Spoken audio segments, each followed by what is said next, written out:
আপনারা জানেন মাদারীপুর, গোপালগঞ্জ, শরীয়তপুর ৩ জেলার পথসভা ছিল আজকে জাতীয় নাগরিক পার্টি এনসিপির। তারা কিন্তু সকালে বরিশাল থেকে রওনা করে, বরিশাল থেকে কিন্তু এখান থেকে যাওয়ার পথে তারা গোপালগঞ্জ যাবেন গৌরনদী হয়ে, সেই রুট চেঞ্জ করে কিন্তু আজকে এই টেকেরহাট থেকে গোপালগঞ্জ তারা যান। সেখানে গিয়ে কিন্তু হামলা ভাঙচুরের শিকার হন।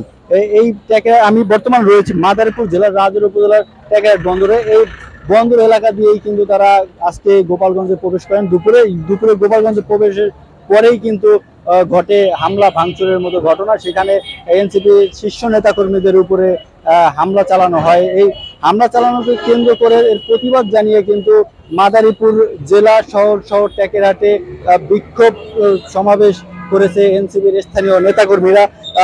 তারা যেমনটি জানিয়েছেন, আসলে গোপালগঞ্জে যাওয়ার পরে তারা যে হামলার শিকার হয়েছেন এটি ন্যাক্কারজনক ঘটনা। এই ন্যাক্কারজনক ঘটনার বিচার এমনকি হামলাকারীদের গ্রেপ্তার দাবি জানিয়েছেন তারা কিন্তু বিভিন্ন বিক্ষুব্ধ ভাবে এখানে স্লোগান দিয়েছেন। মাদারীপুরে আমরা দেখতে পেয়েছি যে মাদারীপুরে বড় একটি বিক্ষোভ হয়েছে, যেখানে হাজার হাজার নেতাকর্মী অংশগ্রহণ করে। সেখান থেকে কিন্তু একটি অংশ আবার এই টেকেরহাট বন্দরে এসেও তারা এখানে বিক্ষোভ মিছিল করে।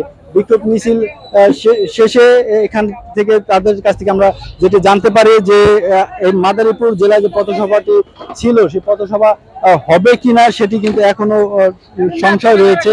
আসলে সেটি এখনো নিশ্চিত করেনি কেন্দ্রীয় কমিটি। তবে আমরা যেটি জানতে পেরেছি, তারা গোপালগঞ্জ থেকে বিভিন্ন বাধার সম্মুখীন হয়ে কিন্তু বাগেরহাটে চলে গেছেন। সেই বাগেরহাট থেকে এই মাদারীপুরে ফিরবেন কিনা সেটি কিন্তু এখনো নিশ্চিত হওয়া যায়নি। আর আসলে যে হামলার ঘটনা, ভাঙচুরের ঘটনা, তারা কিন্তু দীর্ঘ সময় গোপালগঞ্জের পুলিশ সুপার কার্যালয় কিন্তু অবরুদ্ধ ছিল।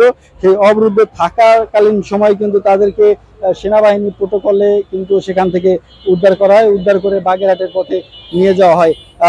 এখানে যে পরিস্থিতি রয়েছে আমরা কিন্তু দেখেছি, দুপুরে আমরা সকাল থেকে এখানে দেখেছি যে প্রশাসনের যে ভূমিকা ছিল, এখানে পুলিশ, সেনাবাহিনী, র্যাবের তৎপরতা ছিল জোরদার। যখনই গোপালগঞ্জে সংঘর্ষ, গোপালগঞ্জে হামলার ঘটনা ঘটে, তখনই কিন্তু এখানে প্রশাসন কিন্তু আইন শৃঙ্খলা বাহিনী তাদের পরিস্থিতি জোরদার করেন। তারা কিন্তু কঠোর অবস্থান নেন এই টেকেরহাটের পরে রাজৌর বাস স্ট্যান্ড, সেখান থেকে ঘটকচর, মুস্তাফাপুর, খাগড়ি সহ জেলা সদরে অবস্থান করেন।